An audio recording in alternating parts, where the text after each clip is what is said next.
It all began with a single, grainy satellite image, an innocuous-looking photograph that, at first glance, seemed like just another routine surveillance shot. But this image would soon become the spark that ignited a national controversy, one that would ripple far beyond Canada's borders. The image quietly surfaced on a niche aviation blog, frequented by only the most dedicated military enthusiasts and aircraft spotters. It was a place where obscure details were scrutinized, and nothing escaped notice for long. The photo, snapped over a remote Swedish airfield, revealed something extraordinary. A row of Saab Gripen E fighter jets, each bearing a faint maple leaf roundel, the unmistakable symbol of Canada.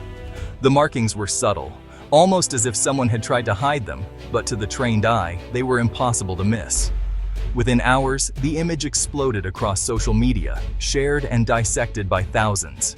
News outlets picked up the story, and soon, a firestorm of speculation and outrage engulfed the Canadian government. Phones rang off the hook at the Department of National Defense and the Prime Minister's office. Officials scrambled to understand how such a sensitive image had leaked and what it might mean for national security. Outside government buildings, reporters gathered in droves demanding answers. Yet, as the hours ticked by, they were met with a wall of silence. The government, caught flat-footed, seemed unprepared for the sudden storm. For years, the public had been told that the competition to replace Canada's aging CF-18 Hornets was between the American-made F-35 and a handful of other contenders. The Swedish Gripen, officials insisted, was no longer in the running. The narrative was clear, or so it seemed. But this photo told a different story. It hinted at secret negotiations, backroom deals, and decisions made far from the public eye. Confidential documents, shadowy meetings, and whispered conversations had shaped a reality the public was never meant to see. In Parliament, opposition members seized the moment.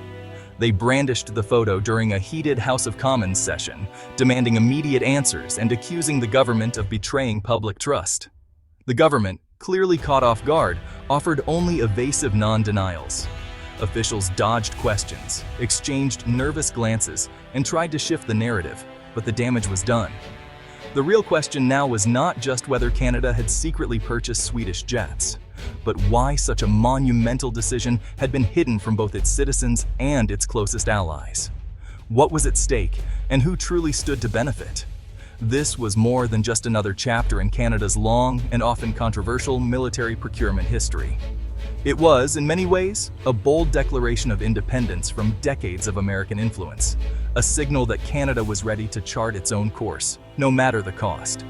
The fallout from this revelation was only just beginning. As the world watched, it became clear that Canada's place on the global stage had fundamentally changed, and the consequences of this secret deal would echo for years to come. The image that shook a government was not just any photograph. It was a single, high-resolution snapshot that would change the course of Canadian politics almost overnight. This pivotal image was captured by a commercial satellite, orbiting silently above the Earth, its powerful lenses recording details invisible to the naked eye. When analysts first reviewed the satellite photos, they immediately realized they had stumbled upon hard evidence that something was amiss with Canada's fighter jet replacement story, details that contradicted the official narrative. Behind closed doors, a small, carefully vetted team of negotiators had been working with Saab, the Swedish aerospace giant, for over a year. Their secret project, codenamed Project Maple Crown, was designed to keep the deal hidden from public scrutiny.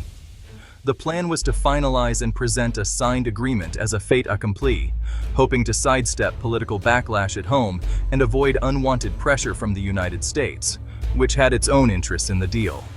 But the leak of the satellite image exposed just how fragile that plan truly was. In today's world, where open-source intelligence and digital sleuths can uncover secrets in real time, keeping such a major operation under wraps is nearly impossible. The appearance of an anonymous blog post revealing sensitive details was likely a deliberate attempt to disrupt the deal and force the government's hand. Suddenly, the government lost control of the narrative. Officials appeared evasive and untrustworthy, fueling public suspicion and outrage.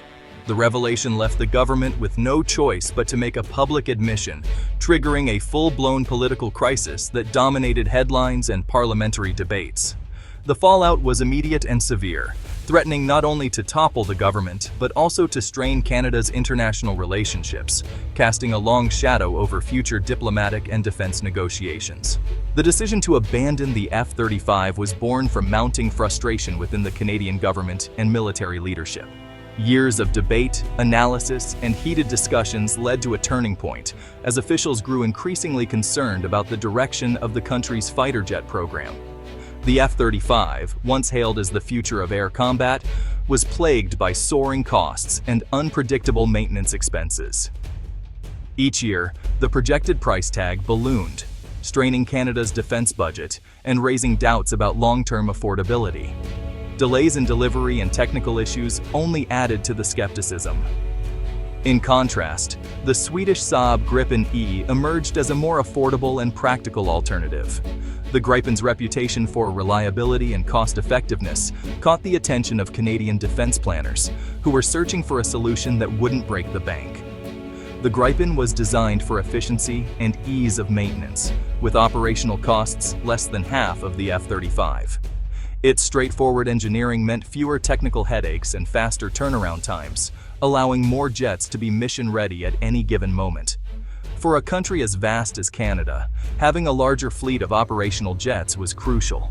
The ability to patrol immense territories, from the Atlantic to the Pacific and deep into the Arctic, required numbers as much as advanced technology. The Gripen's proven performance in harsh, cold-weather environments made it a natural fit for Canada's unique operational needs, especially in the challenging and remote Arctic regions where reliability is non-negotiable. Unlike the F-35, which required pristine, high-tech airbases and extensive support infrastructure, the Gripen could operate from austere, remote locations. This flexibility was a game-changer for Canada's dispersed and often rugged airfields. Buying the F-35 would have meant continued dependency on the US for upgrades, parts, and software. In contrast, Saab offered Canada full technology transfer, opening the door to true operational independence and local innovation. This independence was a decisive factor, allowing Canada to rebuild its aerospace industry, create high-tech jobs, and foster homegrown expertise for the future. Ultimately, the choice was about more than just aircraft. It was about control, sovereignty, and the ability to defend Canadian skies on Canadian terms. Canada chose to prioritize its own needs and strategic interests over alliance politics, signaling a new era of self-reliance in defense procurement. The Gripen Deal was more than a purchase. It was a chance to rebuild a sovereign aerospace sector, invest in local talent, and secure the nation's technological future. In the end, it was a bold move, one that put Canada's destiny firmly in its own hands, shaping the future of its Air Force for generations to come. The Prime Minister confirmed Canada had signed a deal for Saab Gripen E-fighters. The announcement sent shockwaves through the political landscape. The opposition accused the government of deceit and tabled a motion of non-confidence. Parliament became a battleground, with accusations of betrayal echoing through the chamber. The media reaction was a whirlwind of condemnation and intrigue. Public trust plummeted as citizens felt kept in the dark. Washington's response was cold fury, recalling its ambassador.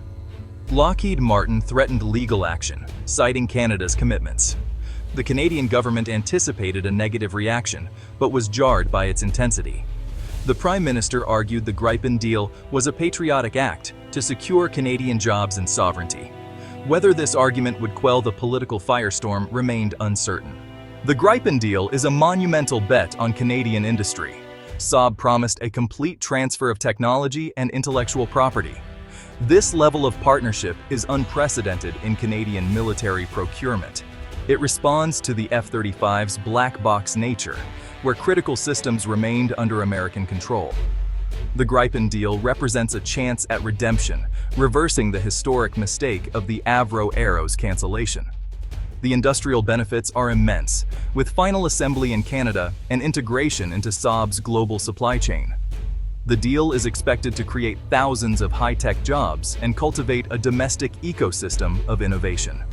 The Gripen is not just a weapon of war, but a tool for national development. At the heart of this controversy lies a difference in philosophy between two aircraft. The F-35 is a stealth fighter designed for air superiority against sophisticated adversaries. Its capability comes at a staggering cost.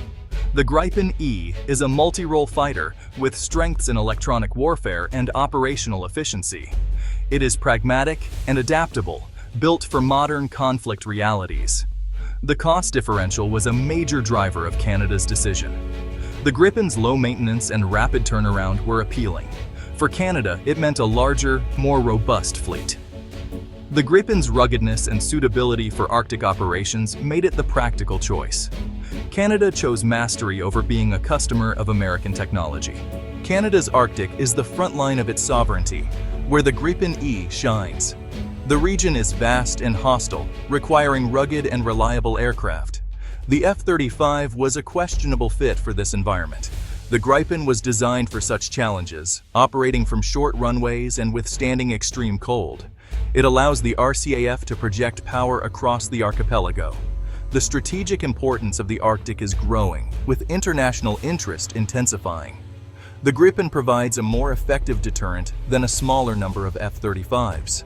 The Gripen Deal has sent tremors through Canada's military alliances. It departs from decades of interoperability built around American equipment. The introduction of a Swedish platform creates new challenges. Canada argues this move strengthens its contribution to NORAD.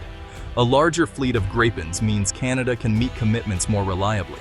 Saab guarantees full interoperability with NATO and NORAD systems. The challenge is convincing the Pentagon of the Gripen's effectiveness. Canada's decision signals a shift towards being a middle power making sovereign decisions. It is a risky move that tests Canadian diplomacy. The Gripen contract is signed, but the story is far from over. The path forward is fraught with risk and uncertainty. The government must survive the non-confidence vote and repair U.S. relations. The threat of American retaliation is real, potentially limiting Canadian access to intelligence. There are significant implementation risks, with potential delays and cost overruns. Despite risks, the potential rewards are transformative. The Gripen deal could revitalize Canada's aerospace industry. It would give the RCAF a larger, more versatile fleet. The decision forces Canada to confront questions about sovereignty and alliance commitments. The move was bold and audacious, with its success or failure to be determined by time. Canada holds its breath as its new fighters prepare to take flight.